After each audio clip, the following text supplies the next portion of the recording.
I'm here today to talk to you about third-party websites in terms of flights and why you should never, ever book them. I never do this, maybe just this once, everything will be fine. There was an announcement and they said there's something wrong with the airplane, we're going to have to emergency land somewhere. I was very, very paranoid about bedbugs because there's a huge bedbug issue in a lot of cities across the world at the moment, in hotels. God, this is really turned into a rant now. You do not want that stuff to be happening while you're just trying to get to your destination.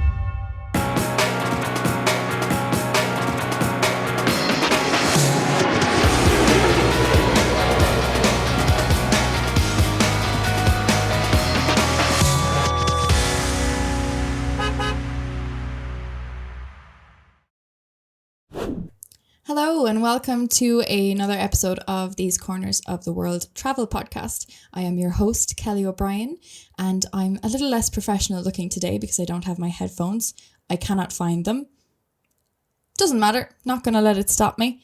And I'm also a bit sweaty because I just got in from a paddle match, which is, if you don't know, like a kind of like tennis, but there's two players on each side instead of one. Very fun, very exhausting. I'm here today to talk to you about third-party websites in terms of flights and why you should never, ever book them. I actually just a minute ago went to ChatGPT and said, give me like a sample script for a podcast episode about, not booking flights through third-party websites. And it gave me complete crap. So I'm just going to tell you about my own experience that I had recently last month. And it will be a warning lesson for all of you that I unfortunately, I say had to learn, but I did know this beforehand. I was kind of, my hand was forced a little bit last month. I needed to go from Malaga to Split, Croatia, because I had like a project to do, funded by like a European commission, went there to a co-working space to learn about greenification. Anyway, that's not important. I had to go there, very set dates. When this was being all organized, I had looked up, is it easy to get from Malaga to Split, Croatia? And it was, but I hadn't realized that apparently after summer, the airlines drop off dramatically and it is a lot harder to get to in off season. Comes time to book the flights, everything's agreed, the project is funded, the dates are set. Very hard to get a direct flight, actually impossible to get a direct flight. So I had to look at third-party websites because there wasn't anything great coming up on, anywhere else. The only thing I could really do that I could afford was to get a Kiwi.com deal, or it wasn't even a deal, just going through Kiwi.com to get a flight from Malaga to Paris, France, and a connecting flight from Paris to Split, Croatia, with Vueling.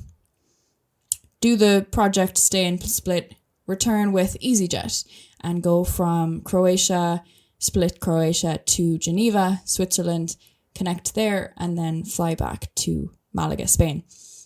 I was like, I have not had great experiences in the past with third-party websites for flights, but, maybe just this once, I never do this, maybe just this once, everything will be fine and it will be okay. Because when things go okay, when you book flights on third-party websites like this, everything goes okay. The problem when it comes, if you have any problems, and then that's when you kind of enter into this limbo, this no man's land, and nobody really wants to deal with you. Like the third party website won't want to deal with you and your problem, and then the airline won't want to deal with you, and both of them will say talk to the other one. It's like two parents saying talk to your mother, talk to your father, and then you don't get anything in the middle. That was probably a bad analogy, but whatever, I went there. What happened to me, my flight took off from Malaga on time, and in the air, I'm not sure how long later, maybe half an hour, 20 minutes, half an hour, there was an announcement and they said there's something wrong with the airplane, we're going to have to emergency land somewhere. And that somewhere turned out to be Bilbao, which is in the north of Spain. I was like, oh, great. Okay, here we go. We emergency landed. I'm not sure exactly what the problem was. It was some issue that there was like a sensor off in the cabin that if there was a fire, the cockpit wouldn't know because the sensor isn't working. So I don't think it was, we weren't in any danger. It wasn't like emergency landing. It was some specific thing that would probably have been fine, but they needed to emergency land just in case. They said they'd either fix it on the ground or that we would change plane. So we landed. We're sitting on the runway for a while. At this stage, I'm like, we could still make the connecting flight. It's okay. And if you hear noises in the background, I have a very active cat and the sun has just set. She's very crepuscular and she will probably make some noise. Hopefully she won't bite my legs, but if she does, you'll see her on screen, I think, as I pick her up and put her out. Anyway, the flight landed and they said, we can't fix it. We're going to have to change airplane. We changed airplane in Bilbao and we're still just stuck there sitting on the runway because, I don't really know. I guess we didn't have a slot because we weren't even supposed to be there.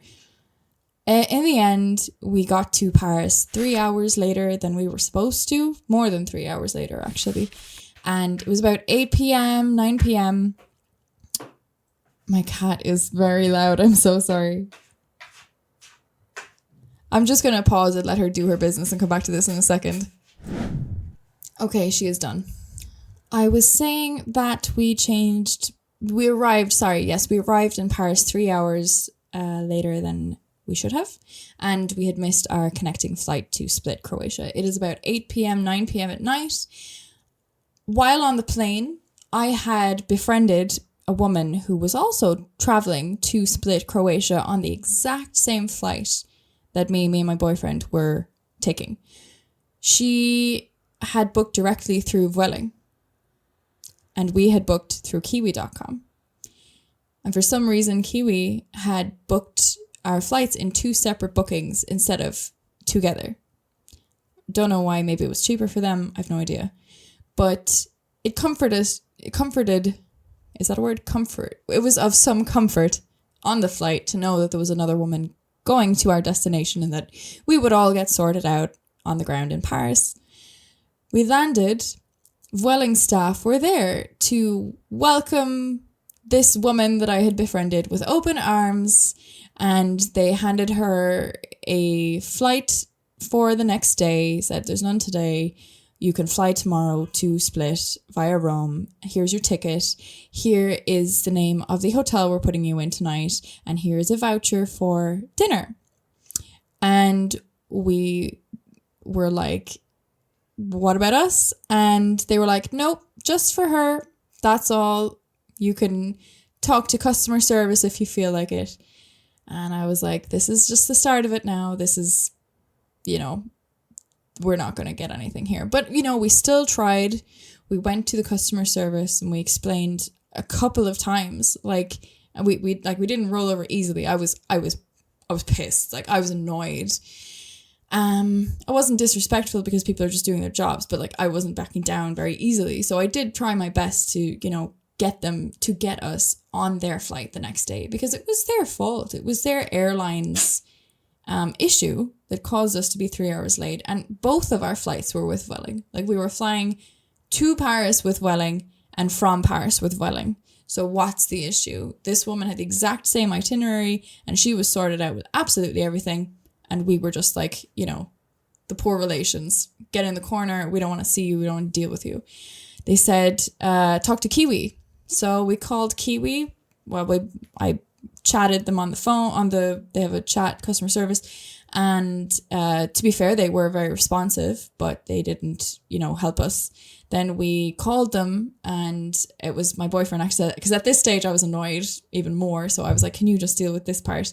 He was on the phone with the Kiwi.com representative and again, not much help. Certainly didn't rebook a flight. They said you can cancel your booking and get a refund. I think the refund was for something very, very small, though. It wasn't a refund of the full amount. And we obviously didn't want to cancel our whole booking because we had return flights, right? We had to get from Croatia back, to Geneva and then Geneva to Malaga. So we were like, God, we can foresee issues if we cancel our booking, that they're not going to honor the flight we have return, which is a fair, concern. Basically, Kiwi did nothing for us. Vueling did nothing for us. And we are sitting on the floor of the airport in Paris, Charles de Gaulle. Was it Charles de Gaulle? Oh, no, it was the other one. What was the other one? Orly. That's where we were. And we were just like, we're just going to have to do this ourselves. We're just going to have to sort this out. There were tears. I had cried. I was frustrated and, pulled myself together. I was like, look, it's fine. Told everybody in Croatia who were waiting for us, we're not going to get there today. We're not going to get there early tomorrow. We'll be there the following day to see you in the office at 9. So basically lost out on a whole day of the project. We did stay a day later because the project was supposed to end and we had a couple of days to see Croatia as tourists. So we extended it by one day. We saw less of Croatia as a result, but the project had to come first. That part was fine. The accommodation, we had accommodation booked in Split. We obviously weren't making it that night. So we did lose out on that first night's accommodation. It was a casualty of war. That's fine. I shouldn't say that actually. No, it was a casualty of the situation. And what we did was I went on booking.com, which I love that site. And I booked a night for 2 people at the airport, near the airport, in Paris, in Orly. I was very, very paranoid about bedbugs because there's a huge bedbug issue in a lot of cities across the world at the moment in hotels. And Paris, I think London or New York, but Paris seems to be one of the worst affected. So I was quite worried. So I spent a good few minutes on all of the airport hotel reviews. I should say, some of you might be thinking, if anyone even listens to this, some of you might be thinking, oh, why not enjoy a fun, random, spontaneous night in Paris? Ooh la la. Stay in a hotel in Paris, wake up to the Eiffel Tower. I had been to Paris about a month before this. Same airport. I was alone. It was a solo trip. I did a house swap with a girl in Paris. Lovely girl called Samara. She came to my house and, she came to the place that I'm renting in Spain and I went to the place that she's renting in Paris. Beautiful week on my own. I spent a lot of time just, drinking in cafes. I don't drink alcohol, drinking coffee in cafes and going around the Eiffel Tower and all the usual spots with a tripod and a phone. And I'm not afraid to admit it, I changed outfit at the Eiffel Tower 3 times just to get different photos in different locations. That might be quite extra, but hey, it's my life. That's what I wanted to do. You can see the photos on my Instagram at These Corners of the World, funnily enough, if you want to see them. So I was, tired, emotional. It's probably after 9 p.m. at this point. It's probably 9:30 or 10 even. The last thing I wanted to do was go and have a spontaneous night in Paris since I'd just been there a month before. My boyfriend also had no interest. He was like, I just want to go to bed. I just want to eat and go to bed. And I was like, okay, let's stay near the airport. So I booked a place, the only place near the airport that didn't have any reviews of bed bugs. Every other one did. Not going to name drop here because, bed bug issues can get resolved. I don't want to diss anybody, but there was only one hotel that didn't have bed bug reviews. And, we went and we were super meticulous about looking under the mattresses and stuff, and I did not see any bed bugs. So I'm fairly happy, fairly confident. When I came home, I did do some bedbug preventative measures just in case. I bagged up all my stuff in the hallway. I put it in the freezer for 4 days and then I took it out and I washed it. So even if there had been bed bugs, I'm pretty sure I didn't bring them home with me. This is an aside to saying how basically we had to alone just regroup and get some other plan. So we had accommodation for the night and then I went on Skyscanner and I looked for what is the next flight that I can get to Split. If it has to be a connecting flight, that's fine. We'll deal with it. When can I get there? And how much is it going to cost me? Because, you know, this is a flight for like either same day or next day.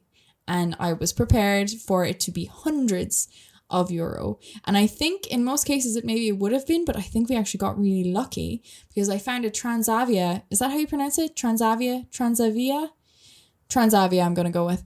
We found a Transavia flight for 80 euros one way each.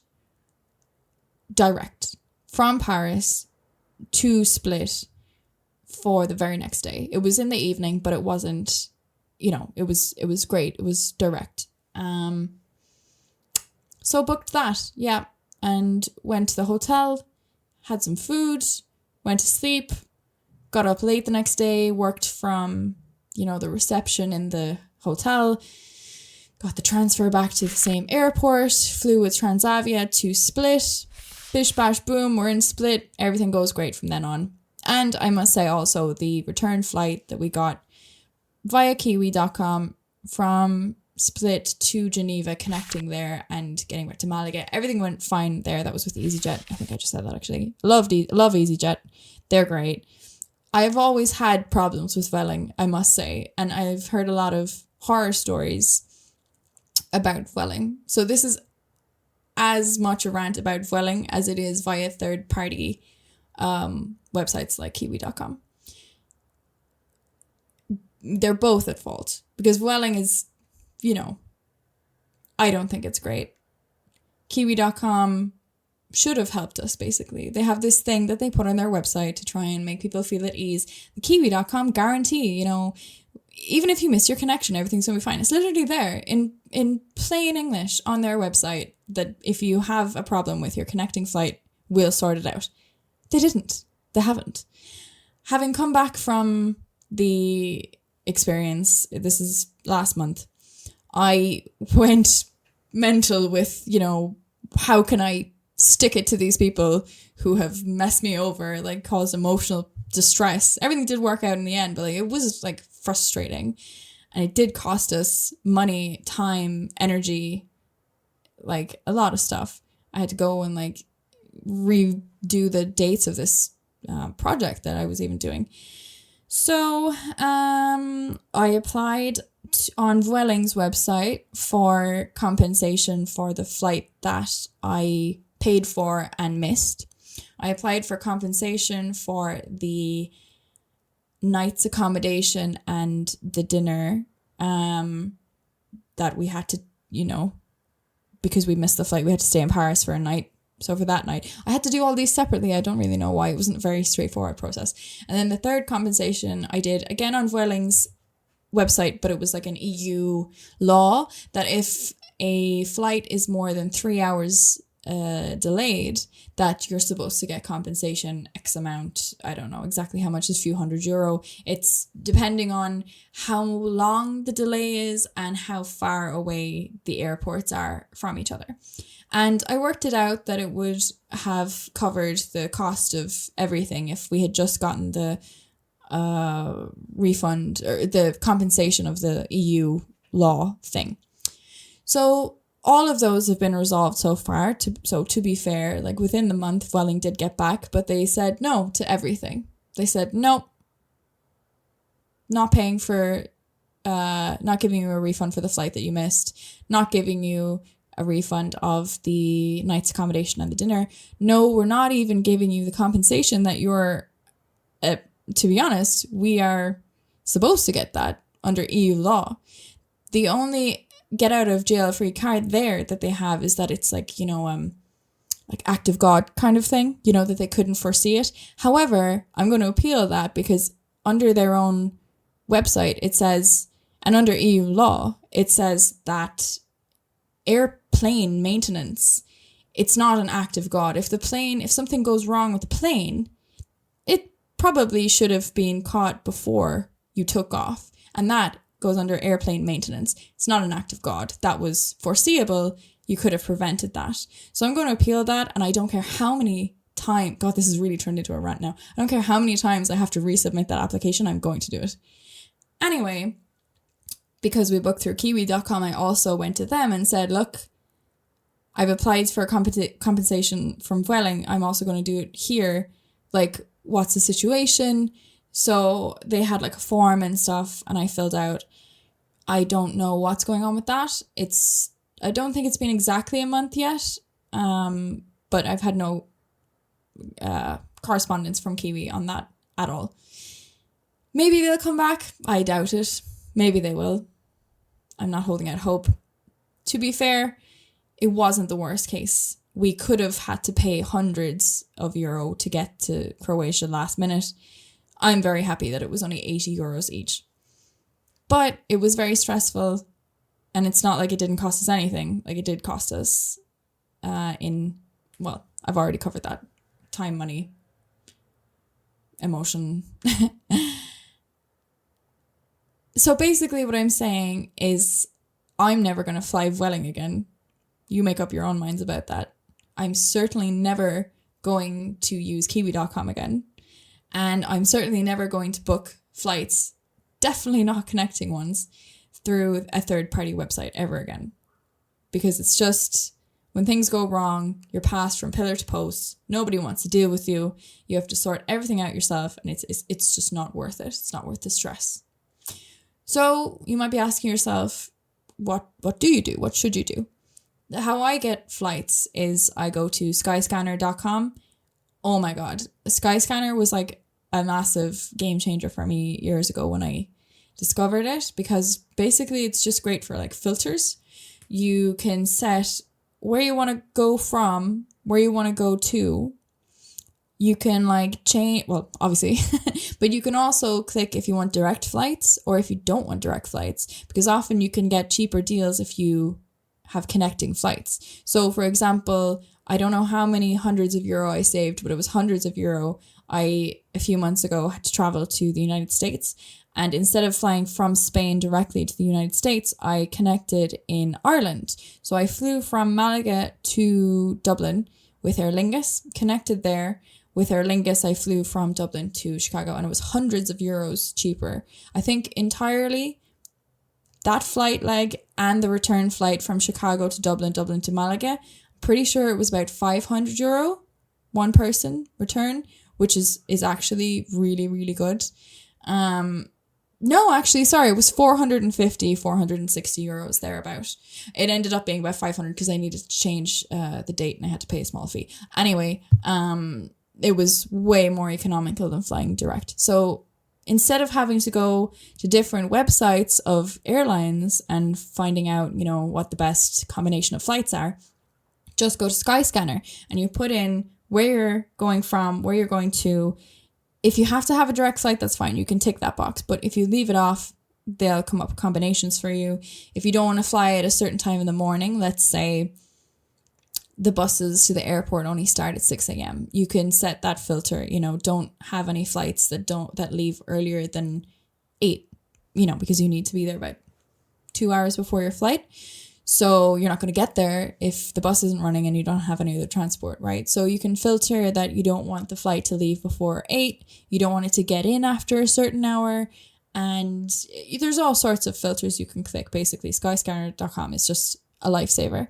And you can order the results then by, you know, cheapest, fewest connections, whatever your personal preferences are. The thing with that is that Skyscanner will come back with third-party websites as well. So you just have to know not to book it through those, only book it through the airlines themselves. And Skyscanner will highlight, you know, this is an airline so that you can easily see that. I mean, that's why they do it, because they know that it's better for people to book flights directly with the flight company themselves. And yeah, basically that's pretty much it in a nutshell. Not all third-party websites are bad, but for example, booking.com, love it. They offer great discounts if you're a repeat user of booking.com. You know, in other areas of life, third-party websites are totally fine. But when it comes to flights, it is just it's a disaster you don't want. It's like waiting to happen, basically. And can you imagine if you were flying with like a family, or if you were someone who was taking a trip and you don't normally take trips? Like for us, it was relatively okay. Very used to traveling. We're very used to, things going wrong and needing to troubleshoot in the moment. I was sitting on the floor of the airport, whipped out my phone, booking.com, boom, there's like a load of accommodation options that I can book in real time and then just go there. If we weren't like tech savvy, or if we didn't travel a lot, or if we were older, for example, nobody wanted to help us. We had to help ourselves. So if you're in any way, shape or form not comfortable doing those things on the fly in the moment, you do not want that stuff to be happening while you're just trying to get to your destination. And, it could have ruined the whole thing for us. But we, luckily enough, it didn't, and it did work out. But it was almost a disaster. And yeah, basically that's pretty much it. If you have any, topics you'd like me to talk about, then please do send me a message on, probably Instagram is the best way to get me, at These Corners of the World. I am very open to suggestions of what to do with this podcast. My cousin, Mark, shout out to Mark, he messaged me today and said, you know what you could do with the podcast? You could, when you go to places, interview people there, and then you can have a mix of, talking about your own travels, but also, get someone on the podcast to talk about what it's like living in, I don't know, Rome or something, Let me know what you think about that idea. I thought that was pretty cool. I'd have to get maybe a portable, like a microphone or a dictaphone with a muff thing on it. So, there'd be some stuff I'd have to get, but I could make it work. I could make it happen if people wanted it. And yeah, that's it for now. I'm going to sign off. I hope you enjoyed it, and I will answer any questions you have in the next episode. Bye.